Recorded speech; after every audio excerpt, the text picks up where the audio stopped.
Convergence et révolution culturelle. Aujourd'hui, nous allons parler d'un homme.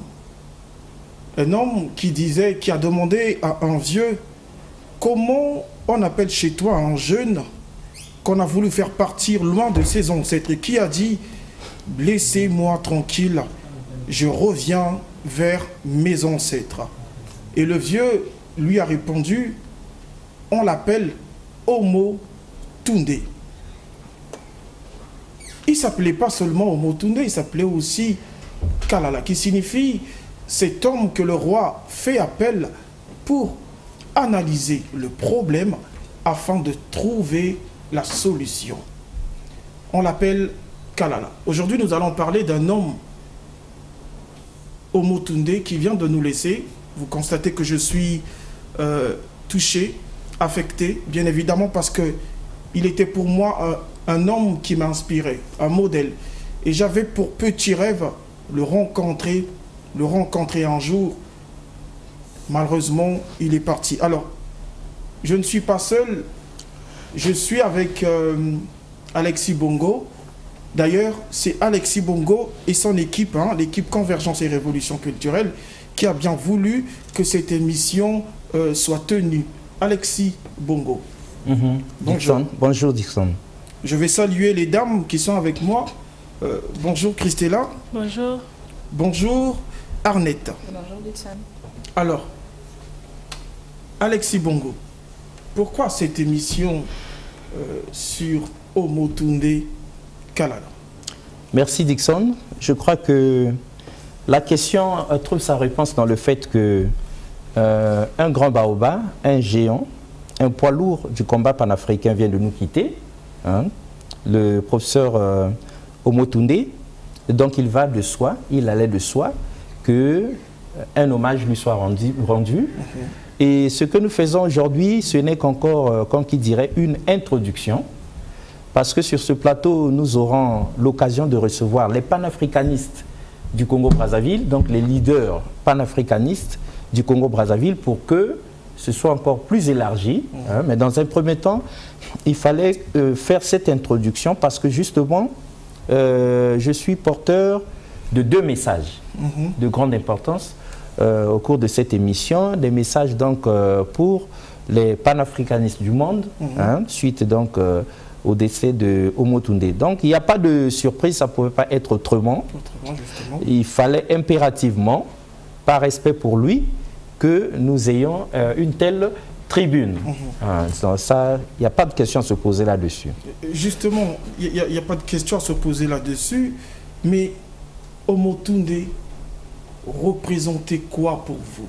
Vous, en tant qu'avocat défenseur de l'Afrique. Bon, je l'ai dit déjà dans mon introduction, un poids lourd, un grand baobab, un digne fils d'Afrique, tout ça. Mais ici, je viens, Dixon, je ne vous le cache pas, en fait, je ne suis pas gay. C'est un révolté sur ce plateau. Je n'aime pas trop ces Africains-là qui sont seulement prompts à pleurer leur mort. Je suis de ceux-là qui pensent que l'Afrique a déjà payé le prix, et même plus que ça, parce qu'il y a eu trop de sang versé de dignes fils d'Afrique. Donc nous n'avions pas besoin un seul instant que quelqu'un d'autre puisse partir dans ces circonstances-là. Donc, normalement, tous les panafricanistes, tous les leaders panafricanistes doivent arriver jusqu'au terme de ce combat et voir le relèvement du continent. On n'a plus besoin d'autres Thomas Sankara, d'autres Kadhafi, d'autres Kalala Omo Tunde qui vient de les rejoindre et beaucoup d'autres comme les Marcus Garvey, et on ne cite pas encore d'autres qui ont été assassinés par l'impérialisme occidental. Donc c'est un révolté qui est sur ce plateau, comme pour dire, il est temps que les Africains ouvrent les yeux et comprennent, qu'ils analysent objectivement les choses. Ça ne se limite pas comme à la vieille époque où les femmes arrivent parce que quelqu'un est décédé, on étale les nattes, on pleure, et puis 2 semaines plus tard, on l'enterre. Non. Et quand vous enquêtez bien, vous verrez que tout le temps que quelqu'un était malade à l'hôpital, tout le monde était porté disparu. Dès qu'on a entendu qu'il est décédé, alors là, c'est tout le pays qui est mobilisé. Et on vient, il y a les chapiteaux, il y a des banderoles, il y a tout, il y a des t-shirts, il y a des tenues de veillée. Ces choses-là, c'est ça qui rétable le continent. Nous devons être vigilants, nous devons être unis, nous devons nous protéger les uns les autres, nous devons apprendre à anticiper, hein, à voir le danger de loin. L'Afrique doit arrêter d'être surprise chaque fois par les autres. Parce que si nous avions pris toutes les dispositions pratiques pour sécuriser Omotunde, aujourd'hui, il n'y aurait pas ça. Qui n'a pas été instruit par lui? À qui il n'a pas ouvert les yeux? Mais voilà que nous ne faisions rien pour sa sécurité, n'est-ce pas?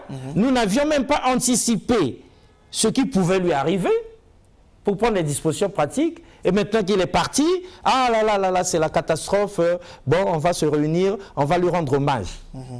Et il y en a qui vont penser qu'il est plus important pour nous, mort que vivant.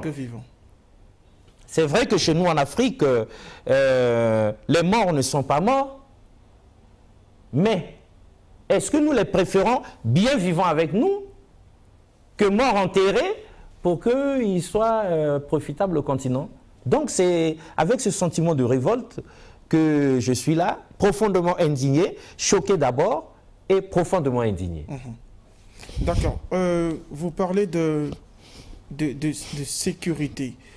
Lorsqu'il était en vie, personne n'a pensé mettre sur table la question de la sécurité. Comment protéger, sécuriser cet homme, comme on voit avec Kémy Séba, qui a toute une ceinture autour de lui. Qu'est-ce que vous voudriez dire exactement? Qu'il est important pour tout panafricaniste, pour tout militant, d'être désormais gardé, avoir des garde-corps? Non, c'est pas ça. Pour Alexis Bongo, l'avocat défenseur de l'Afrique, on n'est pas encore arrivé au stade où on a besoin de garde-corps. Mais on sait très bien que quelqu'un de la trempe de Nathalie Yombe, aujourd'hui, nous saluons d'ailleurs, c'est clair et net que nous devons veiller à sa sécurité. Pourquoi même l'Union africaine ne mettrait pas des dispositifs de sécurité pour ces panafricanistes-là, ces activistes-là, ces engagés pour l'Afrique? On devrait normalement les sécuriser, n'est-ce pas? Alors donc, c'est valable pour Kémy Séba, c'est valable pour Nathalie Yombe, c'est valable pour les autres. La liste est longue. Hein? Les Mamadou Koulibaly et les autres. Ils ont besoin d'être sécurisés. Ce qui est arrivé à Omotunde aujourd'hui, au professeur, aurait bien pu arriver à Kémy Séba, à Nathalie Yombe et aux autres.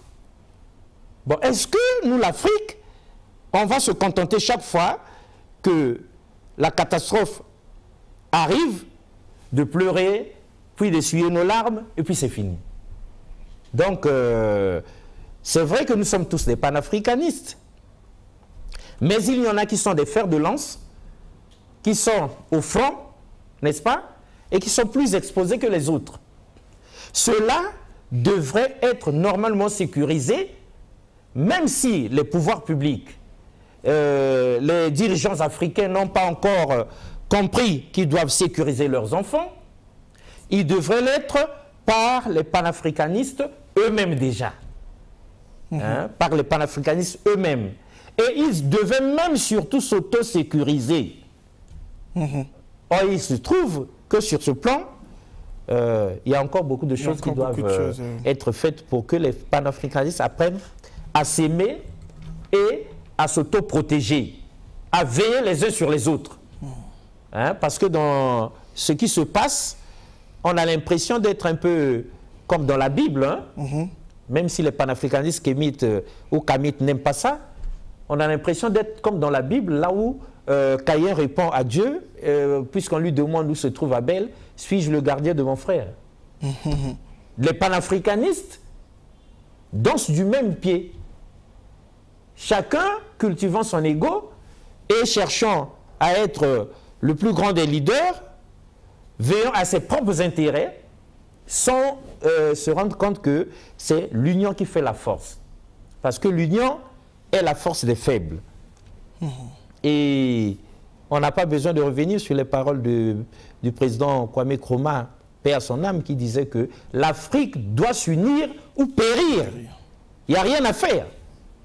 Et on a déjà martelé plusieurs fois sur ce plateau les paroles du professeur Théophile Obenga. L'État fédéral d'Afrique s'impose. Nous devons aller aux États-Unis d'Afrique. On ne va pas continuer avec ce cinéma des CEMAC, des CEDEAO, des Unions africaines. Non, c'est tout ça qui cause la perte des enfants d'Afrique. Alors, justement, d'ailleurs, il le disait lui-même au Motunde, il parlait de la pyramide pour illustrer ce que doit être ou doit devenir l'Afrique unie. Il disait la pyramide, c'est l'ensemble des pierres qui s'amassent pour justement, l'ensemble des pierres amassées justement pour construire cette architecture. Alors, Christella, Arnett, Omotunde, ce nom vous dit quelque chose? Pour ma part, je dirais que je l'ai découvert aujourd'hui. C'est-à-dire quand Papa Alexis m'avait appelé pour me demander d'être présente pour rendre hommage à un grand panafricaniste qui est décédé le 14 novembre. J'ai décidé de faire des recherches sur la personne de Omotunde Kalala. Et ça, je parle au nom des téléspectateurs qui viennent d'entendre ce nom pour la première fois, parce que j'en suis sûre qu'il y en a d'autres qui ne le connaissent pas.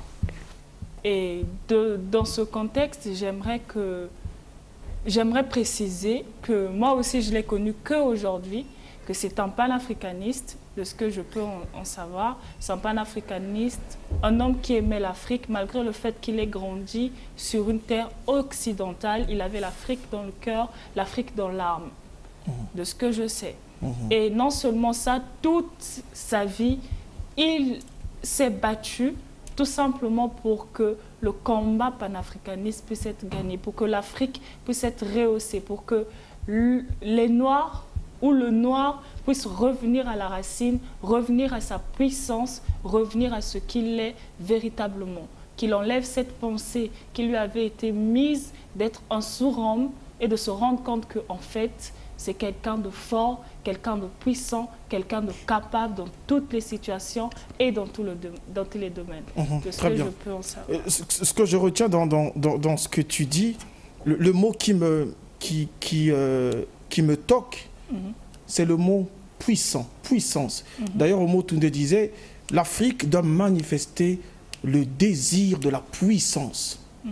Le désir de la puissance parce qu'en face d'elle, il y a d'autres États, d'autres continents qui dominent, qui sont puissants. Et il disait que vous allez constater que lorsque un Anglais est maltraité dans un pays, tout de suite, on voit que le gouvernement anglais se dépêche pour enquêter, pour vérifier qu'est-ce qui ne va pas, pour vouloir résoudre le problème, mais aussi défendre son citoyen étant à l'extérieur. Mais lorsqu'il s'agit de l'homme noir, lorsqu'il s'agit de l'Africain, ce n'est pas ce que nous constatons. Lorsqu'il s'agit du noir africain, ce n'est pas ce que nous constatons. On a l'impression que le citoyen noir africain est orphelin de son Afrique, de sa patrie, de son gouvernement. Et il parlait de l'envie de devenir puissant. L'Afrique doit devenir puissante. Arnett, Omotunde. Merci beaucoup. Alors, Omotunde, j'ai entendu parler de lui il y a quelques années, mais après son décès ou pendant son décès, lorsqu'il y a eu ce mouvement-là à gauche et à droite sur les réseaux sociaux, alors j'ai la caméra, s'il vous plaît, oui. J'ai approfondi et je me suis encore plus informée sur sa personne et comme Alexis a su le dire, c'est une grande perte pour nous, pour l'Afrique. Et comme tu as su le souligner, Dixon, on a l'impression que l'Africain qu'il était, il a été... c'est-à-dire que dans ce moment-là, nous sommes... je suis choquée de voir, ou plutôt de connaître l'état, les conditions de son décès, simplement que nous sommes attristés. Donc c'est quelqu'un que j'ai entendu parler de lui quelques années en arrière. Et après, pendant son décès, je découvre quelques ouvrages qu'il a laissés, je découvre son combat, je découvre beaucoup de choses en ce qui le concerne. En ce qui le concerne. Je reviens sur... Moi, j'aurais oui, allez-y. Quelque chose à dire. Tout va dans le sens de Papa Alexis, si tu me le permets bien. De ce que j'ai appris sur son décès, qu'il est mort après son dernier voyage ou sa dernière conférence sur la question qui s'était posée concernant pourquoi est-ce qu'une graine donne d'abord des racines avant de donner l'arbre. Lors de sa dernière conférence, c'est après le 14 qui est décédé. Quand vous avez parlé de ça, Papa Alexis, vous avez mentionné le fait qu'il n'a pas été assez protégé, qu'un panafricaniste de son niveau, on aurait dû faire plus attention à lui. Mais j'aimerais vous notifier que si on tape sur Internet, on tape sur Google, et je conseillerais aux gens d'aller chercher, vous trouverez Omotunde Kalala. Décès, on écrira qu'il est décédé suite à une crise cardiaque.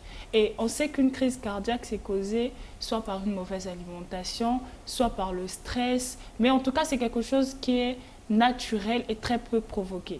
Dans ce cas de figure où on dicte qu'il est décédé d'une crise cardiaque, alors pourquoi est-ce qu'il aurait besoin de protection? Parce qu'on ne l'a pas tiré dessus ni poignardé. On ne l'a pas assassiné. Mais il est décédé suite d'une crise cardiaque. Donc, Papa Alexis, quand vous parlez de protection, dans ce sens, pour les gens qui iront chercher Omotunde Kalala, ils vont se dire que vous avez parlé de protection vis-à-vis d'un homme qui est mort d'une mort naturelle. Pardon. Très bien. Une très bonne question. Est-ce que vous remettez en cause les propos de Google. Enfin, est-ce que... Parce que les gens disent qu'il est victime d'un AVC. Qu'il est décédé. Est-ce que vous en savez plus? Merci pour cette question. Je disais que je suis venu très choqué et très remonté. C'est un révolté qui est en face de vous. Je ne suis pas venu plaisanter. Vous savez, ce qui a tué l'Afrique, ce qui a fait couler beaucoup de sang, ce qui a fait avoir les enfants d'Afrique, c'est l'ignorance que nous avions. C'est tout le temps que nous pensions que tout ce que RFI nous disait était vrai. Tout le temps que nous pensions que c'était vrai. On se rappelle bien le maréchal Mobutu à son époque, paix à son âme. On lui pose la question, mais Excellence, il y a les rebelles qui sont à 2 pas de chez vous ici, qu'est-ce que vous allez faire? Il commence par répondre aux journalistes, à la Blanche qui était là, mais c'est ce que vous cherchiez, n'est-ce pas? C'est ça qui vous plaît, de dire ce genre de choses. Mais on doit sortir de la naïveté. Thomas Sankara lui-même, sur son certificat de décès, décédé ou bien quoi, de mort naturelle, n'est-ce pas? Le président Thomas Sankara, assassiné froidement comme ça là, abattu, mais de mort naturelle sur son certificat, n'est-ce pas? On doit arrêter, c'est ma fille, normalement c'est pas sa faute. On doit comprendre que c'est fini l'époque où on devait tout avaler de tout ce qu'on nous dit. Un arrêt cardiaque provoqué naturellement, c'est bien. On dit gloire à Dieu pour ceux qui prient. On dit merci les ancêtres pour ceux qui croient aux ancêtres, les kamites. Mais un arrêt cardiaque provoqué, là c'est scandaleux. Et on entendra le professeur Théophile Obenga dire dans l'élément que nous avons calé du service de rédaction de DRTV, dire que vous aurez ainsi compris qu'il n'y a pas de compromis avec l'Occident. Ils ne nous aiment pas. Ils ne nous aimeront jamais. Ils ont le mépris de l'homme, le mépris de la vie, le mépris de l'humain. N'est-ce pas? c'est des gens qui sont capables de fabriquer tout ce qu'ils veulent pourvu que tu partes. C'est-à-dire, on peut te faire assassiner par les bébés noirs du quartier. Qu'est-ce que les gens ne diront pas? Ce sont des bébés noirs. On peut te faire assassiner dans un hôpital. Combien de chefs d'État africains sont morts parce qu'ils avaient été se faire soigner chez les autres? Pendant que tu es sur ton lit de malade anesthésié et que ces médecins-là s'occupent de toi, quelles sont les consignes qu'ils ont reçues?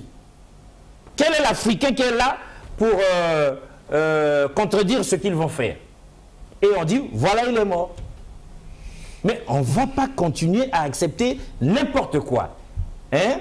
Donc ça là, nous n'acceptons pas. Le professeur Théophile Obenga devait être sur ce plateau. Hein, Dickson? Le professeur Théophile Obenga devait être sur ce plateau. Hier encore, nous étions ensemble avec lui. Il est tellement choqué qu'il ne peut même pas venir. Et il nous a demandé, puisqu'il avait déjà réagi à chaud, donc d'exploiter seulement cet élément. Ça a d'ailleurs déjà fait le tour du monde. Le tour du monde, oui. Voilà, nous en aurons même un extrait tout à l'heure. Justement. Et le professeur Théophile Obenga dit, à peine 2 semaines, nous étions au Cameroun. Et au Cameroun. Un gaillard comme ça, là, pas de santé. Ah mais c'est pas comme ça, là, soudain, brusquement, tout à coup, qu'il devait partir dans ces circonstances-là. C'est pourquoi nous disons ici, sans accuser personne, tout en les accusant tous, parce qu'on les connaît déjà à suffisance, ils ont assassiné les chefs d'État, ils ont assassiné les leaders africains, il n'y avait pas de raison que Kadhafi soit poursuivi et assassiné. Il n'y avait pas de raison que quelqu'un comme Thomas Sankara, qui pouvait dormir affamé, quoique président de la République, soit un jour froidement assassiné. Donc nous n'avons plus confiance. Le professeur Théophile Obenga nous a déjà ouvert les yeux. Il ne nous aime pas, ils ne nous aimeront jamais. Et les panafricanistes avertis comme nous savons que ce n'est pas une question d'amour, c'est une affaire de respect. Comme le disait le président Laurent Gbagbo, qu'ils ont traîné 10 ans durant à leur CPI, un innocent, jusque-là ils n'ont pas encore dédommagé, 10 ans de sa vie de chef d'État perdu comme ça, et on n'a rien trouvé, il n'est pas coupable, et il n'y a pas de réparation prévue pour ça. Le président Laurent Gbagbo disait, tout ce que nous voulons, c'est que lorsque un Africain passe, que l'on sache qu'il y a quelqu'un qui passe. N'est-ce pas? Et avant que nous ne regardions l'émission qu'on a calée, l'élément qu'on a calé pour les téléspectateurs, pour qu'ils aient une idée de l'homme dont nous parlons et du professeur Théophile Obenga dans sa réaction, et le président Laurent Gbagbo de nous dire, et c'est valable pour tous les dirigeants africains, il dit, je suis allé en Chine, voilà que je suis arrêté là avec le président chinois, on chante l'hymne national de Côte d'Ivoire, on chante l'hymne national de Chine. Je dis, on me blague. Parce que je ne suis rien devant le président chinois qui est là, mon homologue. Est-ce que nos présidents valent quelque chose chez les autres? Il est temps que nous puissions le comprendre. Est-ce que les tapis rouges ont la même signification en Afrique et chez les autres, comme chez les autres? C'est ça le problème. Voilà pourquoi nous, sur le plateau de Convergence et Révolution culturelle, on ne veut pas rendre hommage à Kalala Omotunde comme des aveugles, comme des gens qui n'auront pas compris. Parce que chez nous en Afrique, on dit, la mort ferme les yeux des morts ouvre les yeux des vivants. Donc si jamais la mort de Omotunde ne nous ouvre pas les yeux, donc on attendra que Kémy Séba suive, Nathalie Homme, Mamadou Koulibaly, Alexis Bongo et autres. Surtout Alexis Bongo, c'est même lui le dernier de ces panafricanistes. Tout le temps qu'on crie ici, il y en a qui disent sur les réseaux sociaux, c'est du n'importe quoi, voilà, c'est ceci, cela, et tout ça. Le jour où il va mourir, c'est même là que le ministère de tutelle va se rendre compte qu'il y avait quelqu'un dans ce pays qui s'appelait Alexis Bongo. Mais n'attendons pas que les gens meurent d'abord. Hein? Pour les apprécier à leur juste valeur. Ben, il est temps, avec votre permission, qu'on regarde le premier élément, parce que les téléspectateurs, comme l'a su dire Christella, il y en a qui n'ont jamais entendu parler de ce nom-là. La jeunesse africaine les générations futures, ceux qui sont en gestation, enfin, ceux qui sont encore la pépinière, n'ont jamais entendu parler. Non seulement les enfants qui sont à l'hôpital de Talangaï, de Makelekele, du CHU, qui sont nés aujourd'hui, n'ont jamais entendu parler, mais il y a aussi ceux de la maternelle, du primaire, du collège, du lycée et même de l'université. Je suis tout à fait d'accord avec vous. Une petite anecdote rapidement. Oui. Il y a un Gabonais, un Gabonais qui vit en Afrique du Sud, invité par la SNE, permettez-moi de le dire, il est arrivé ici à Brazzaville, il voulait rencontrer le professeur Théophile Obenga. Et mon père lui a dit, mon fils a l'habitude d'aller rendre visite au professeur Théophile Obenga. Il dit, d'accord, je vais donc te passer le numéro de mon enfant, tu vas l'appeler, tu vas le rencontrer, il va t'emmener chez le professeur. Et vous savez, ce monsieur m'a dit, Dickson, c'est incroyable. Je suis arrivé à Brazzaville depuis un moment et je demande aux gens, connaissez-vous Théophile Obenga? Les gens me disent, non, on ne le connaît pas. Il dit, comment un digne fils d'Afrique, un digne fils du pays, un grand héros, un pharaon, qui se bat tout le temps pour l'Afrique, qui a valorisé l'histoire africaine, et dans son propre pays, on ne le connaît pas. Un prophète n'est jamais prophète chez soi. Voilà. Ça, c'est connu. Alors, en Afrique, personne n'est jamais prophète nulle part. Un prophète n'est jamais reconnu prophète chez soi. Si tel est le cas, pourquoi sous d'autres cieux ils reconnaissent leurs prophètes? Pourquoi ils respectent leurs savants? Pourquoi ils les mettent dans les conditions normales de température et de pression? Ils sont même enterrés dans le panthéon. Attendez, c'est ça le problème avec l'homme. Vous n'allez pas dire, mais oui, justement. Mais donc ce n'est pas la question. Voilà, justement. Mais donc ce n'est pas seulement enfin, excusez-moi, ce n'est pas seulement une question que l'Occident ne reconnaît pas nos héros. Comment est-ce que l'Occident peut reconnaître nos héros, mettre dans l'histoire si nous-mêmes nous ne reconnaissons pas nos héros? Si nous-mêmes nous ne les mettons pas dans l'histoire, nous ne les valorisons pas. Comment est-ce que vous voulez que l'Europe ou l'Occident puisse nous mettre au même niveau, au même diapason que si on ne se respecte pas nous-mêmes? Je pense que l'homme noir, l'Africain ne donne pas en fait l'image chez l'homme européen que je dois te respecter. Il ne se respecte pas, donc on ne le respecte pas. Arrêtez de donner tout le temps tort aux Occidents. Vous ne vous respectez pas vous-même. Mais non, depuis le temps que nous sommes là, nous n'avons pas dit que l'Occident a fait ci ou ça par rapport à notre respect. N'est-ce pas? Nous avons dit ceci et on redresse ça. D'ailleurs, en passant, le professeur Omotunde a eu le temps de dire qu'aussi longtemps que nous n'allons pas nous respecter nous-mêmes là, personne ne nous respectera. Voilà. Et avant lui, Malcolm X l'avait dit. Donc nous n'avons pas accusé, nous n'avons pas demandé que l'Occident impérialiste vienne nous respecter avant que nous ne nous respections nous-mêmes. On n'a pas dit ça comme ça. Mais nous avions dit que, à votre exemple, au CHU, à Talangaï, à Makelekele, les bébés qui sont nés n'ont pas entendu parler de Omotunde, même les enfants de la maternelle, du primaire, du collège, du lycée et même des étudiants. Certains des étudiants de chez nous ne connaissent ni Théophile Obenga, ni Omotunde. Et ça, c'est criminel. Parce que depuis l'école primaire, on nous a dit l'ignorance est un danger que tout homme doit éviter. Et voilà pourquoi on a dit il est temps que nous puissions demander le premier élément que nous avons calé, donc le JT, le service de reportage de DRTV, par l'entremise d'Alexis Bongo et de Justin Bambaka, le DI. Nous avions calé un élément au JT hier pour honorer l'illustre disparu. Ça va donner aux téléspectateurs qui entendent tout le temps que nous parlons au Omotunde et se demandent déjà, ça sort encore d'où? C'est qui? Ils vont avoir une idée et de l'homme et de la réaction du professeur Théophile Obenga. Adopassi.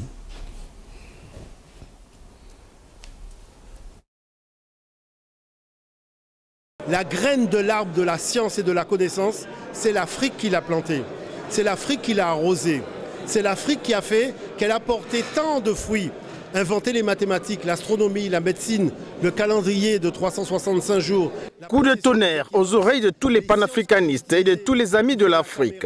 Le professeur Kalala Omotunde, auteur, égyptologue, chercheur en histoire, spécialiste des sciences et mathématiques et des humanités classiques africaines, s'est éteint le 14 novembre à l'âge de 55 ans d'une crise cardiaque.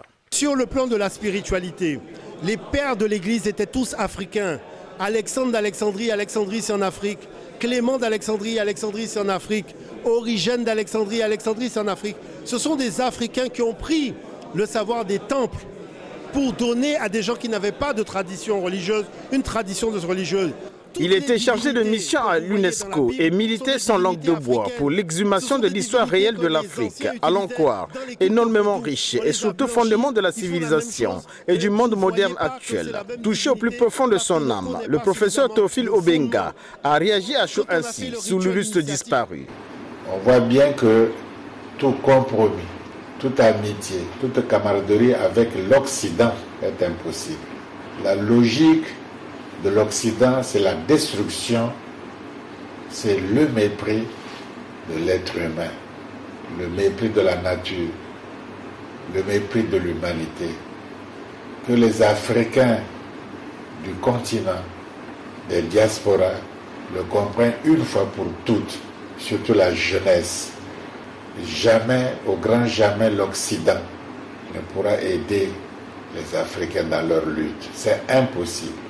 Il convient de noter que, pour les panafricanistes du monde, le décès de ce digne fils d'Afrique, loin d'être seulement un sujet de tristesse, est aussi et surtout une occasion de réjouissance, car il aura, en panafricaniste engagé et déterminé, accompli dignement sa part de mission pour notre continent l'Afrique, à l'agonie. Aussi, plusieurs activités culturelles sont-elles prévues et organisées pour honorer sa mémoire. Il m'a dit, dans ma langue Yoruba, ça se dit Omotunde.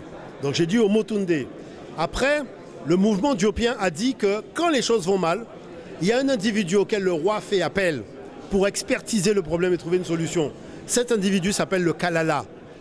Tu es le Kalala du peuple noir. C'est pour ça que c'est Omotunde Kalala. Encore que... Bon, moi, j'étais en train de... Je suis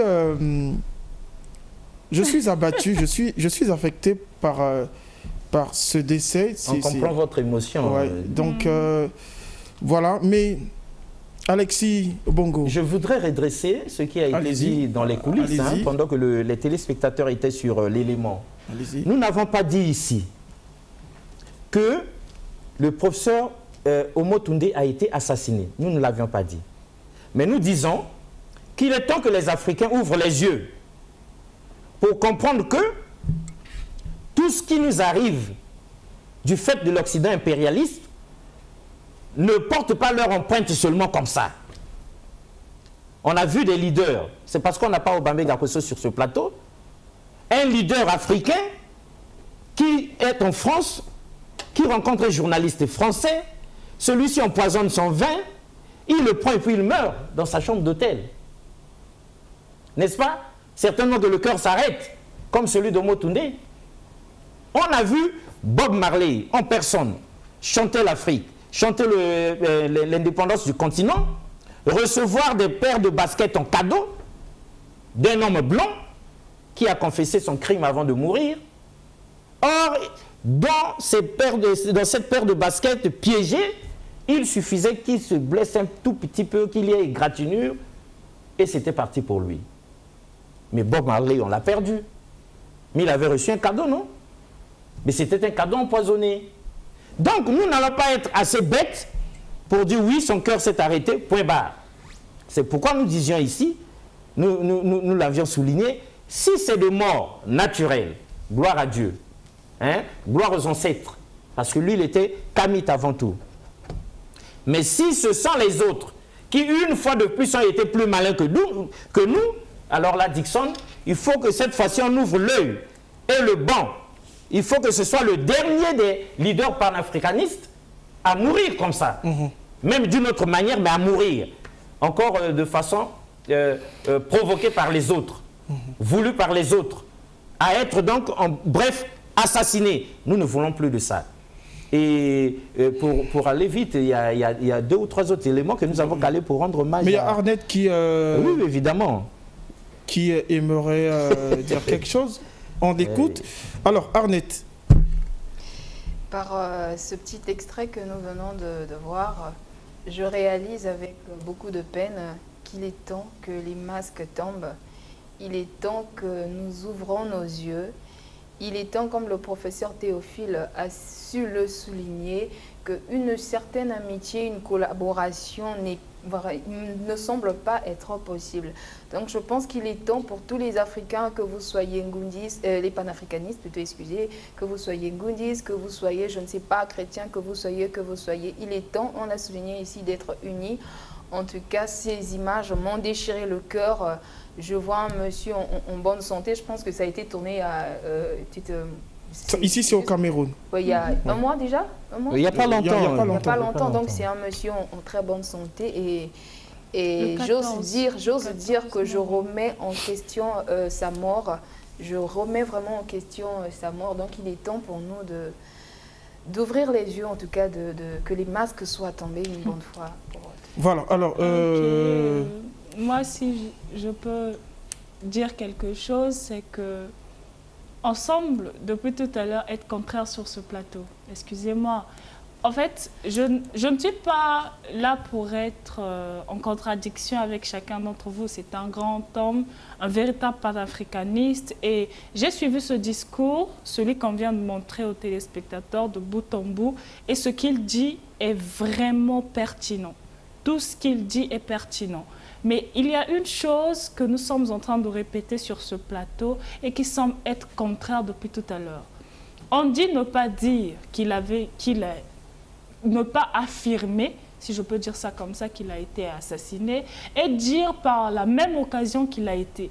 Donc, soit nous soutenons qu'il ne l'a pas été, soit dire clairement qu'il l'a été. Parce que jusqu'à présent, pour les téléspectateurs qui nous suivent, ils pourraient très bien comprendre, tout comme moi, qu'on est contraire sur ce plateau. Mais je pense aussi que c'est là qu'il est temps que chacun de nous fasse son opinion. Parce que moi, après avoir vu ce que j'ai vu, j'ai des idées arrêtées. J'ai vraiment des idées arrêtées. C'est un homme que j'ai vu, un homme robuste, en bonne santé. Comme Alexis Bongo a su le dire, s'il est mort de mort naturelle, gloire à Dieu, gloire aux ancêtres, parce qu'il était kamite.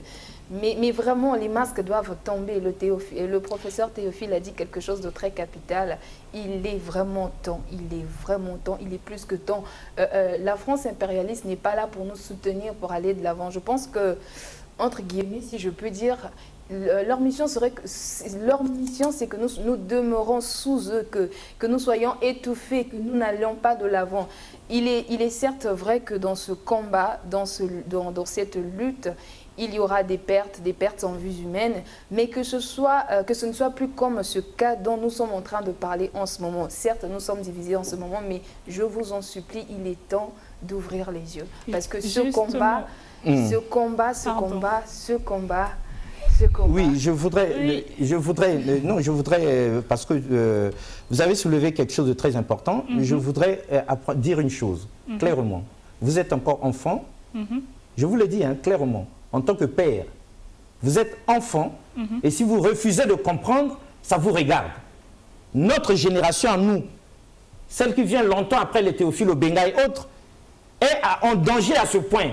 Qu'en sera-t-il de la vôtre, si vous refusez de comprendre?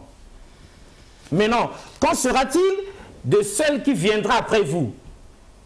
Aujourd'hui, la vie est tellement compliquée pour nous, tout a tellement changé, qu'on se dit la bonne vieille époque, c'était celle de nos parents, où il n'y avait pas encore tout le développement scientifique et technologique que nous connaissons aujourd'hui. Je suis au salon, mes filles sont dans leur chambre, est-ce que je les contrôle? Non. Il ne faut pas jouer, on n'est pas en train de plaisanter. Donc, je disais ceci, si nous n'ouvrons pas les yeux maintenant, quelqu'un d'autre va mourir demain, on étale les nattes, on pleure, on l'enterre. Un autre meurt, on étale les nattes, on pleure, on l'enterre. Non. Pendant que nous sommes dans ces idioties,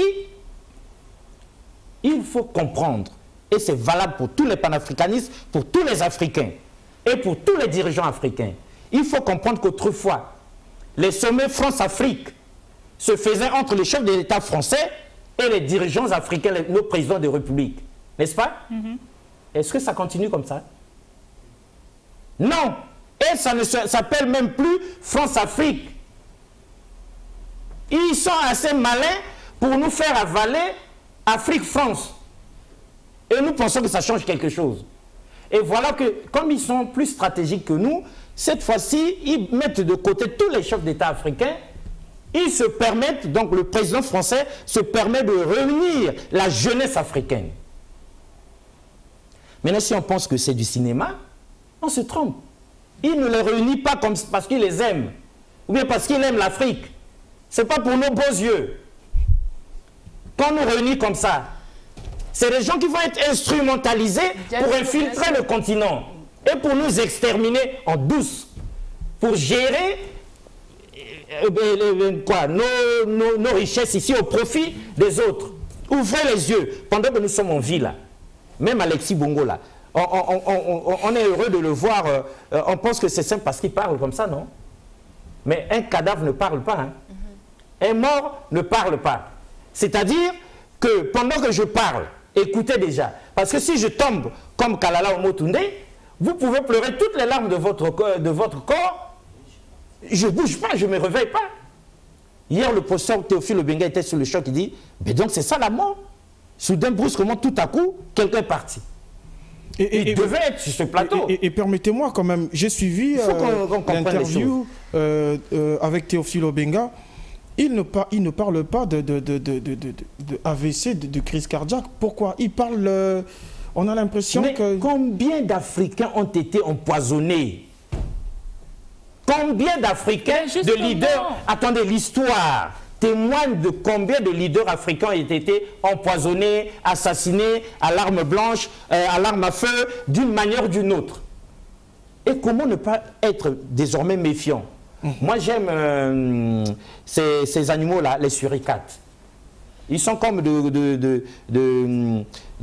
grosses souris, là, je ne sais pas trop. Les suricates, vous les voyez, ils sont toujours debout là, à regarder partout. Hein, dans les documentaires, là, on voit la télé. Ah, ils sont toujours debout comme ça. Ils regardent, est-ce qu'il n'y a pas quelqu'un qui arrive de loin? Pendant qu'il y en a qui creusent et cherchent à manger, d'autres regardent. C'est ce que les Africains devraient faire désormais. Être aux aguets, comme on dit dans nos quartiers. Ne plus se laisser surprendre. Mais il y a un autre élément. Très bien, mais bien avant, j'ai une question. Elle a certainement envie de s'exprimer. Mais Christella, une question rapidement. Il y a une vidéo qui circule depuis un moment. C'est un jeune qui s'exprime et qui parle au nom de l'Institut Africamat. Ce jeune dit que l'organisation, hein, l'administration qui gère l'Institut Africamat remet en cause l'information sur la cause du décès de Omotunde. Nous connaissons la cause aujourd'hui, c'est l'AVC. Qu'est-ce que vous en pensez? Non, prenons ça. Dixon, on risque de s'éterniser sur cet aspect-là. Hein, on risque, s'il vous plaît, on risque de s'éterniser là. Nous ne sommes pas dans les enquêtes impossibles. Dans les enquêtes impossibles, il y a encore des policiers qui viennent tout vérifier à la loupe. Nous, on ne peut pas vérifier. On peut pas, l'autopsie n'a peut-être pas encore été faite. N'est-ce pas? Donc, attendons voir. On s'est dit ici, justement, si c'est de mort naturelle, gloire à Dieu, gloire aux ancêtres. Mais si c'est eux qui ont provoqué une fois de plus, qui nous ont eu, alors là, on doit ouvrir les yeux. Ce côté eux là. Qu'est-ce que tu crois? Toi, tu n'as pas encore conscience que l'Afrique est en guerre ou quoi? Non, je ne suis pas. Bon, je ne suis ni sur la guerre ni sur autre chose. C'est le côté eux de si. Je vais lui expliquer. Je vais lui expliquer, Dixon. Cette condition, elle est non, pardon. Je vais lui expliquer. C'est moi qui conduis. Oui, mais puisqu'elle conteste ce que j'affirme, je suis bien en droit de... Oui, permettez, Alexis Bongo, s'il vous plaît, nous allons écouter Christella. Qu'est-ce que vous dites? Je ne conteste pas ce que vous êtes en train de dire. Je reconnais que Omotunde... Vous manifestez une prudence. Oui, justement, je manifeste une prudence dans ce que nous sommes en train de dire sur ce plateau. En fait, une prudence dans ce que nous allons dire. Parce que on dit si jamais c'est de mort naturelle, gloire à Dieu. Et si c'est eux qui ont provoqué, c'est ce eux-là. Le eux-là, c'est qui? Parce que, comme vous le dites, il n'y a pas encore de preuves tangibles. On ne peut pas mettre de si ni de conditions sur une chose qui n'a pas de preuves tangibles. Attendons les preuves tangibles. À ce moment-là, nous mettrons de si et de conditions. Pour l'instant, on sait qu'il est mort de cause naturelle, de crise cardiaque. Disons juste gloire à Dieu, gloire aux ancêtres. Arrêtons-nous là. Pourquoi le Très bien. Qui est-ce que nous sommes en train de désigner? Chers téléspectateurs, je pense que... Merci Christella. Les téléspectateurs ont compris. Mais Dixon, vous lui avez donné la parole. D'accord, allez-y. Vous me la refusez? Allez-y, allez-y. Je dis ceci. Heureusement que Christella est sur ce plateau. Comme pour nous montrer que nous n'avons pas encore éduqué à suffisance nos enfants. Nous ne les avons pas encore formés à suffisance. Normalement, quoique tout jeune, elle devait être capable de comprendre les choses comme je les comprends. Mais on n'a rien transmis. Nous avons gardé notre savoir pour nous. Christella, je vous rappelle que Saddam Hussein était tranquillement en Irak. Hein? Jusqu'à ce que les États-Unis se lèvent et disent qu'il y a des armes de destruction massive en Irak. Et que c'est un danger planétaire. Si on ne met pas fin à ça, c'est fini. On a tout fait jusqu'à avoir Saddam Hussein et on n'a jamais trouvé aucune arme de destruction massive.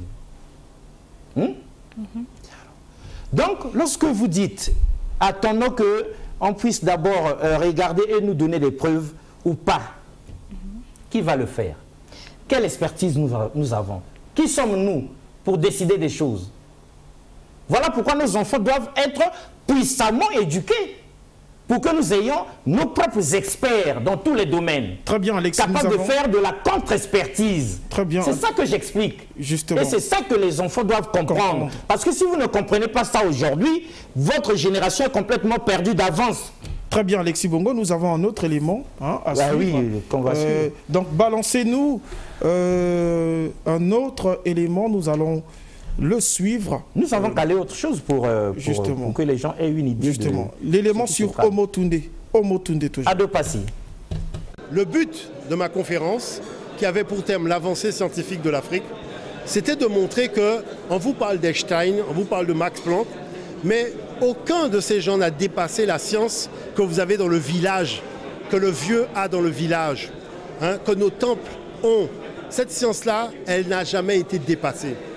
Et que tout ce que nous avons encore à faire connaître, voyez, comme ça sert des enjeux qui ne servent pas nos intérêts, c'est pour ça que la chose demeure cachée. Mais dans tous les domaines, voyez, il ne faut pas oublier que la graine de l'arbre de la science et de la connaissance, c'est l'Afrique qui l'a plantée. C'est l'Afrique qui l'a arrosée. C'est l'Afrique qui a fait qu'elle a porté tant de fruits. Inventer les mathématiques, l'astronomie, la médecine, le calendrier de 365 jours, la précision des équinoxes, les sciences que vous utilisez pour faire la caméra, l'informatique, les ordinateurs. Le nombre binaire informatique est né en Afrique. D'accord? L'ordinateur, on le voit avec le Fa. Le Fa est basé sur les nombres binaires. Donc toute la culture africaine est fondamentalement scientifique. On nous éloigne de cette culture pour ne pas qu'on en fasse notre colonne vertébrale pour être debout. Sur le plan de la spiritualité, les pères de l'Église étaient tous africains. Alexandre d'Alexandrie, Alexandrie c'est en Afrique. Clément d'Alexandrie, Alexandrie c'est en Afrique. Origène d'Alexandrie, Alexandrie c'est en Afrique. Ce sont des Africains qui ont pris le savoir des temples pour donner à des gens qui n'avaient pas de tradition religieuse, une tradition religieuse. Toutes les divinités que vous voyez dans la Bible sont des divinités africaines. Ce sont des divinités que les anciens utilisaient dans les cultes vaudous. On les a blanchis, ils font la même chose, mais vous ne voyez pas que c'est la même divinité parce qu'on ne connaît pas suffisamment nos fondements. Quand on a fait le rituel initiatique, on comprend des choses. Il faut se préparer pour aller faire le rituel. Il faut jeûner. Quand vous allez à la messe, il n'y a pas de préparation, il n'y a pas de jeûne. On peut aller danser dans une boîte de nuit et aller à la messe le dimanche matin. Vous ne voyez pas qu'il y a un problème? C'est antinomique par rapport à notre tradition. Nous, on a une tradition, on n'a pas de religion. Il faut être fidèle à nos traditions parce que c'est l'héritage de nos pères. Et cet héritage de nos pères, c'est le sang qui coule dans nos veines. On peut acheter à boire et à manger, mais il n'y a pas de magasin où on vend du sang. Ce sang-là vient de très loin. Et nous devons être fiers. Nous devons avoir notre colonne vertébrale et faire en sorte de ne jamais oublier qu'une pyramide, on dit qu'on a construit des pyramides, mais une pyramide, c'est des blocs de pierre qu'on a assemblés au même endroit. Chaque fois que nous sommes unis, nous sommes une pyramide.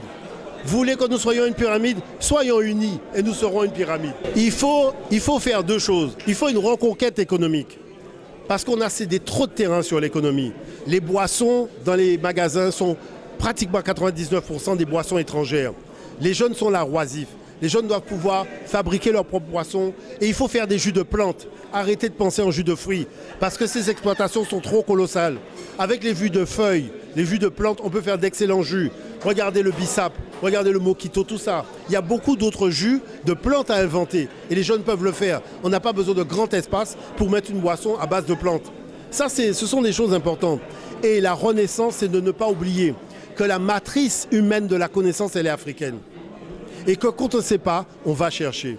On vous dit oui, on a inventé la semaine de 10 jours, mais la semaine de 7 jours, ce n'est pas nous. Je vous ai démontré que la semaine de 7 jours est arrimée aux 7 planètes qui sont arrimées aux 7 notes de musique. Parce que l'Africain, quand il a découvert ça, il a découvert un ensemble de choses. C'est ça qu'on appelle le génie africain, que les gens célèbrent dans notre dos. D'accord? Pourquoi la situation est comme celle-là? Parce que la chose qui se passe, c'est que Dieu a donné aux Africains toutes les richesses de la planète, les autres n'ont que des miettes. Et quand ils sont parmi nous, c'est pour nous braquer, nous raconter des sornettes. Dieu ne serait pas bon avec nous, on aurait des divinités du diable et on aurait tout l'or, le pétrole, le coltan, tout ce qu'ils viennent chercher, tout ce qu'ils ont besoin comme énergie pour fonctionner, c'est nous qui l'aurions et Dieu ne nous aurait pas parlé, il ne serait pas bon avec nous et nos divinités seraient des mauvaises divinités. Mais vous ne voyez pas qu'il y a un problème? Le gars sort avec son église, il vient te dire que ce que tu fais, c'est pas bien, mais en attendant, ce que tu as chez toi, il l'a pas chez lui. Et s'il est chez toi, c'est parce qu'il n'a pas ça chez lui, il est venu prendre ce que Dieu lui a pas donné. Après, il te dit, Dieu est bon. Dieu n'est pas bon avec tout le monde, manifestement, puisque lui, il n'a rien. Vous voyez, son sous-sol est vide. Donc, à partir de là, qu'est-ce qu'il fait? Il utilise la force pour voler ce que Dieu a donné aux Africains. C'est-à-dire que, vous savez, mon peuple a un genou au sol. Parce qu'on lui a donné tout simplement une lunette qui ne lui permet pas de voir clair. Il faut déjà voir clair en soi avant de voir clair. Quand tu vois plus clair en toi, c'est fini. Donc, la relève de l'Afrique passe par la relève des individus. N'oubliez pas que dans le dos, il y a ça, la colonne vertébrale. La colonne vertébrale, ce n'est pas simplement pour tenir le corps. Il y a une colonne vertébrale pour tenir le mental aussi. Et si on n'a pas de colonne vertébrale mentale, on ne sera jamais debout. On sera manipulable et manipulé par l'extérieur. Omotunde, c'est simplement parce qu'à 14 ans, j'ai demandé à mes enseignants quand est-ce qu'on va nous permettre d'apprendre l'histoire de l'Afrique. Arrivé au bac, j'ai vu qu'il n'y avait pas de projet d'apprentissage de rien sur l'Afrique. Moi, quand je suis parti faire mes études, je suis allé voir un vieux, je lui ai dit comment on appelle chez toi un jeune qu'on a voulu faire partir loin de ses ancêtres et qui a dit laissez-moi tranquille, je reviens vers mes ancêtres. Il m'a dit dans ma langue Yoruba, ça se dit Omotunde. Donc j'ai dit Omotunde. Après, le mouvement diopien a dit que quand les choses vont mal, il y a un individu auquel le roi fait appel pour expertiser le problème et trouver une solution. Cet individu s'appelle le Kalala. Tu es le Kalala du peuple noir. C'est pour ça que c'est Omotunde Kalala.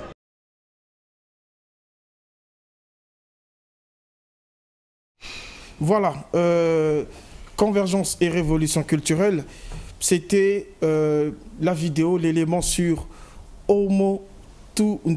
Et croyez-moi, c'est chaud ici sur le plateau, chers téléspectateurs. Christella, Alexis Bongo, Arnett. Oui, je commence par Arnett parce qu'elle ne parle... ah oui, c'est vrai qu'elle parle, mais Arnett. C'est vrai que je parle peu, comme Alexis Bongo a su le souligner. Je suis choquée.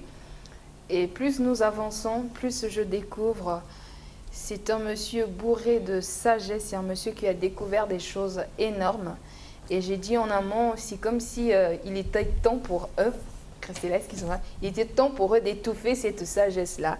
Il a dit dans cette interview que nous venons de voir, il a dit « Mon peuple a un genou à terre et on lui a donné de mauvaises lunettes pour voir. » Il souligne des choses très capitales sur des origines, sur des choses que eux sont venus découvrir, mais qui ont décidé de blanchir pour nous faire croire certaines réalités.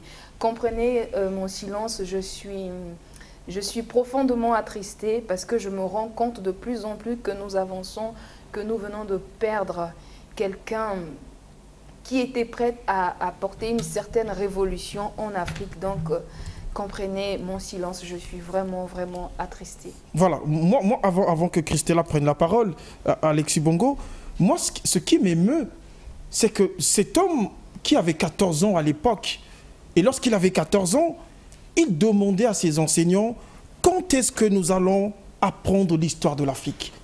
Un enfant de 14 ans de cette génération ne pense pas comme ça. Un enfant de 14 ans en ce moment, c'est WhatsApp, c'est Google, c'est copines, c'est copains, c'est n'importe quoi. Cet homme avait quelque chose. Et c'est ça qui m'émeut. Et j'ai tellement envie que tous nos enfants soient comme lui, en fait. Et plus il grandissait, il évoluait, il demandait à apprendre son histoire. Il dit, il n'y avait aucun projet sur l'apprentissage sur l'Afrique. Ça, c'est énorme. Il pouvait avoir 14 ans. Comme Christelle l'a dit, certainement, il avait évolué en âge. 15 ans peut-être. 16 ans peut-être. Mais c'est encore des âges où on a l'impression que l'enfant ne comprend pas le monde. Ne comprend pas un enfant comme lui, guadeloupéen, qui cherche à connaître son histoire. C'est fort. Oui. Arnett a une réponse. À 14 ans, je pense qu'aujourd'hui, il avait 14 ans à l'époque lorsqu'il a posé cette question. Aujourd'hui, je pense qu'il y a plus d'une vingtaine d'années qui s'est interrogé là-dessus. Mais qu'en est-il aujourd'hui dans nos écoles? Quand est-ce qu'on va nous apprendre? Quand est-ce qu'on va mettre, comme nous voyons aujourd'hui, des livres qui nous apprennent des choses et tout, mais quand est-ce que nous allons apprendre nos histoires? Je pense qu'il est temps vraiment, Alexis Bongo n'arrête pas de le dire depuis qu'on a commencé, on doit s'unir, c'est le moment de se révolter. Moi, j'ai besoin que mes enfants apprennent ça. Il est temps que les masques tombent, je n'arrête pas de le répéter. Quand est-ce qu'on va nous apprendre ça dans nos écoles? C'est triste aujourd'hui, Dixon, tu l'as dit au début, on se rend compte qu'il y a des étudiants qui ne connaissent pas Théophile Obenga, mais c'est grave. C'est vraiment grave. Et on n'a pas le sens de culture générale. C'est vraiment triste. Et moi aussi, je demande à nos dirigeants, je demande à ceux qui s'assient pour, je ne sais pas moi, organiser les programmes d'école, quand est-ce qu'on va nous apprendre ça dans nos écoles? Je me demande et je vous demande et je m'attends à une réponse. Quand est-ce qu'on va nous apprendre ça dans nos écoles? Très bien. Christella. J'ai pu visionner la vidéo et comme je l'ai notifié, je l'ai connu après sa mort, malheureusement. Mais c'est un homme qui aimait l'Afrique profondément et il y a une chose qu'il a notifiée dans son discours, dans ce discours qu'on vient de voir, où il demandait aux jeunes de se réveiller. Qu'il n'y a pas seulement à aller chercher à être dans un bureau pour pouvoir travailler. Vous pouvez commencer à faire... Aujourd'hui, faire du bissap pour nous, c'est devenu quelque chose de tellement anodin, alors que c'est un truc qu'on pourrait très bien faire et prendre ça au sérieux pour le développer. Vous comprenez? Et aujourd'hui, nos jeunes veulent tellement la facilité, ils veulent tellement pouvoir obtenir les choses. Ils rêvent en fait, fonction publique, ils rêvent bureau, ils rêvent millions faciles et ils ne voient pas les petits domaines dans lesquels ils pourraient rehausser l'Afrique. Mais comment, excuse-moi Christella, comment ne pas rêver fonction publique au moment où c'est ce qu'on nous inculque à l'école? À l'école, on ne nous apprend pas à faire du bissap.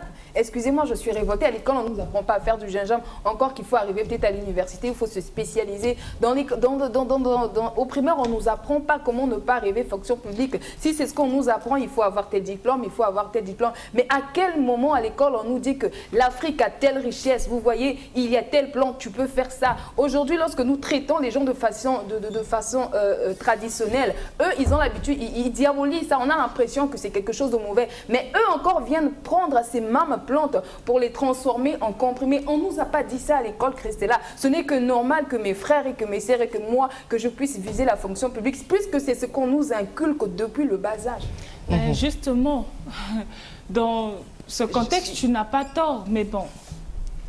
Mais bon, en fait, la réalité, merci Christella, merci Arnett, la réalité, c'est que pendant que nous courons après ces diplômes qui ne sont pas mauvais, qui sont de très bonnes choses, c'est bien que nous soyons instruits, cultivés, que nous cherchions la connaissance, que nous puissions nous en armer jusqu'au don, comme disait chez Diop, parce que s'il était nul, s'il n'était pas cultivé à souhait, avec Théophile Obenga, il n'aurait pas confondu tous les savants du monde pendant le colloque du Caire en 1974. Donc, pendant que nous courons derrière ces choses-là, sans comprendre l'essentiel, comme disait le professeur Théophile Obenga, ce qui est essentiel est plus important que ce qui est important. Voilà, donc il faut qu'on fasse très attention à ces choses-là. Pourquoi? Parce que tous les fonctionnaires bardeux de diplômes dans le quartier, de fonctionnaires avec plein de diplômes, qui touchent de gros salaires, gros ou petits salaires, ils ont tous des dettes dans la boutique du quartier. là où il y a le Westaf qui n'a même pas son CEP. Tous les fonctionnaires, bardés de diplômes, quel que soit leur rang social, vont se ravitailler et s'endetter chez le Westaf qui n'est que commerçant sans diplôme. Alors, ça doit nous donner à réfléchir. L'entrepreneuriat n'a pas été inculqué à l'école dès le bas âge. Ces réflexes-là n'ont pas été. Mais bon, j'avais dit ici, on aura une suite, mais j'avais dit que je suis venu avec 2 importants messages. Ça vous a échappé, Dickson. Non. Bon, donc je dois quand même le dire parce qu'on aura une suite. Bien sûr, il faut que je le dise. Le premier des messages, c'est celui du professeur Théophile Obenga à tous les panafricanistes du monde. Parce que le professeur devait être sur ce plateau. Nous l'avions invité, il a dit non, il ne peut pas venir. Non pas seulement parce qu'il est extrêmement choqué, mais aussi parce qu'il pense qu'il est temps que nous apprenions à parler, à prendre la parole et à parler, à faire les choses sans lui. Hein? C'est ce que le professeur a dit. Il est temps que vous appreniez à vous organiser, à réagir, à faire des choses et d'autres sans être obligé de toujours me mettre en avant. Parce que nous, le moment va arriver, nous allons partir. Il faut que nous vous voyions déjà là, en train de vous exercer. Pour que nous soyons sûrs qu'après notre départ, il y aura donc des gens qui vont prendre le relais. Ça, c'est le premier message. Le deuxième, il est venu non pas seulement du professeur seul, mais aussi des panafricanistes de par le monde. Et surtout de l'un d'entre eux en France, je tais son nom pour ne pas lui chercher des problèmes. Qui appelle à l'unité des panafricanistes. Ils sont carrément désunis comme pas possible. Ils ne s'aiment pas, ils ne s'entraident pas, ils sont tous animés d'ego démesuré. Et donc chacun d'entre eux tirant le drap de son côté, ils sont incapables de s'unir pour défendre la même cause. Comment on peut imaginer un seul instant? Si encore c'est que les Kamites qui injurient, qui méprisent les panafricanistes croyants, on peut dans une certaine mesure le comprendre. Parce qu'ils sont révoltés du fait que l'Église catholique est arrivée en soutane et a détruit l'Afrique. À ce moment, ils accusent l'Église et mettent tout le monde dans le même panier. Mais d'où vient-il que des Kamites eux-mêmes n'arrivent pas à s'entendre? Au point où sur même les obsèques, les hommages à Omotunde, ils s'en vont en rang dispersé. Donc, le deuxième message, c'est l'appel à l'unité. Tout le temps que nous ne serons jamais unis là, nous serons faibles. L'union est la force des faibles. Déjà, l'impérialisme occidental qui nous tient sous son joug est ultra puissant.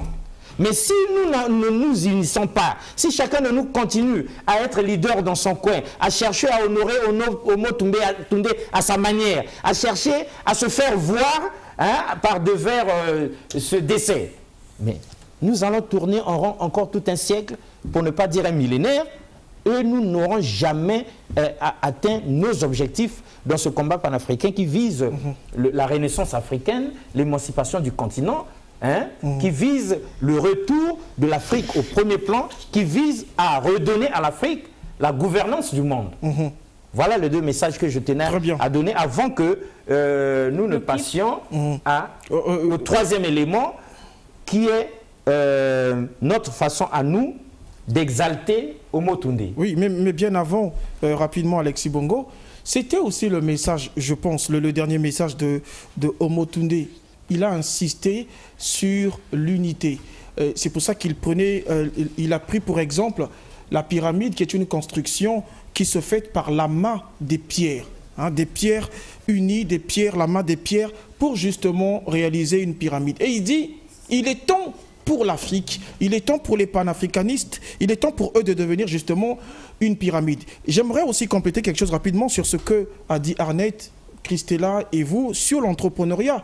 Oui, évidemment, monsieur Alexis Bongo, vous avez raison que nous devons aller à l'école. Mais il manque cruellement la culture entrepreneuriale. Sous d'autres cieux, je vais vous parler de Nyong. On n'a plus le temps. Dans la deuxième partie de l'émission, oui. Mais il faut qu'on puisse exalter au risque d'être coupé.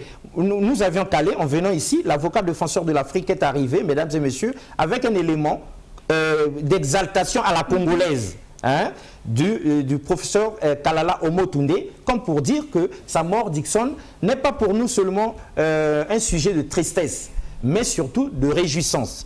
Parce que nous pensons qu'il aura accompli parfaitement sa part de mission et il mérite nos acclamations et pourquoi pas notre exaltation. On commence par acclamer et que Roland Nyakekele nous permette de danser pour Kalala Omotunde, ce digne fils d'Afrique.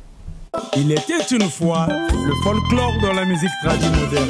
Puis Zara Umporio et Bruno Liama pour la discipline. Nénès Création, la valeur sûre. Royaume Congo, Royaume Ashanti, Royaume du Mali, Royaume du Bénin. Les Zanzibar, africaines et africains, soyons unis unanimes pour nos cultures ancestrales. L'Afrique a ses richesses, parmi elles la danse Muntouta, le Walla et le Québec. Moutouache, la danse Muntouta, c'est facile à danser, il suffit de bien tourner les reins et tactique des pieds.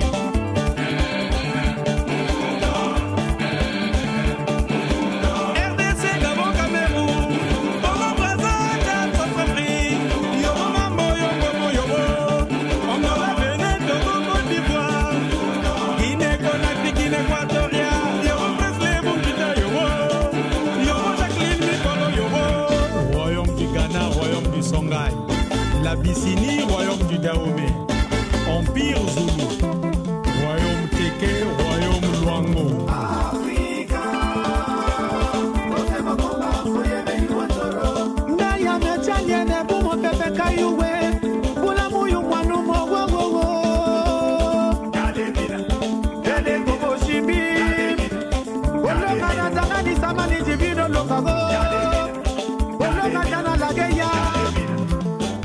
Dimitri Presley Bumbita, l'espoir de demain.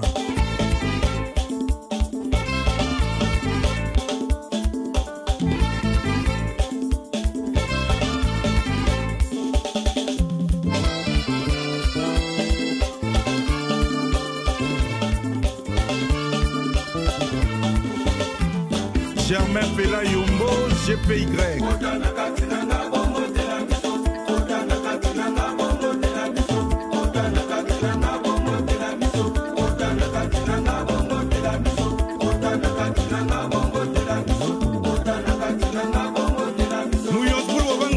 Prophète Jomambo, Miss Pipengri, Miss Pipengri, Miss Pipengri.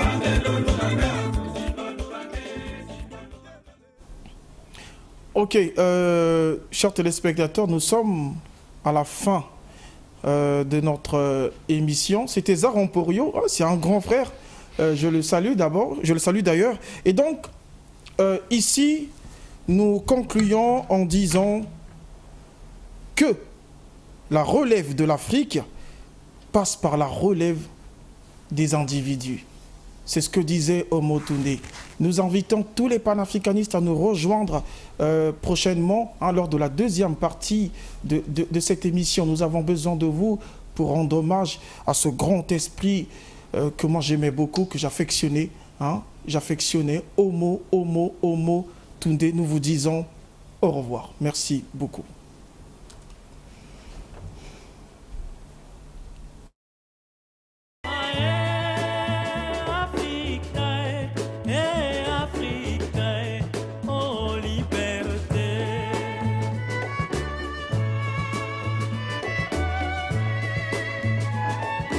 Okata koni pasi soki